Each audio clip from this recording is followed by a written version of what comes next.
Hi అండి. నేను ఈ వీడియోలో చిత్తూరులో ఉన్న గంగమ్మ తల్లి టెంపుల్ చూపిస్తున్నా. ఇప్పుడు ఇక్కడ జాతర జరుగుతుంది కదా! అందుకే చాలా రష్‌గా ఉంది.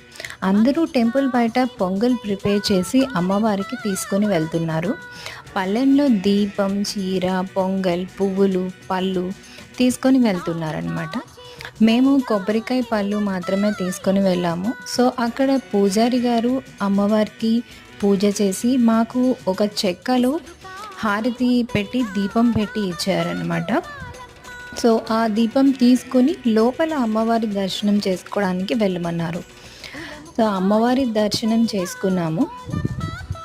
లోపల అమ్మవారినైతే ఫొటోస్ ఏం తీయనివ్వలేదు. సో, ఇంకా బయటకొచ్చేసాము. బయటకొచ్చిన తర్వాత అందరూ ప్రసాదంగా పెట్టిన పొంగల్ కొంత ఇక్కడ వేస్తున్నారు. కొంతమంది అయితే ఆ ప్రసాదం తీసుకొని తింటున్నారనమాట. అందరికీ అమ్మవారి ఆశీర్వాదం ఉండాలని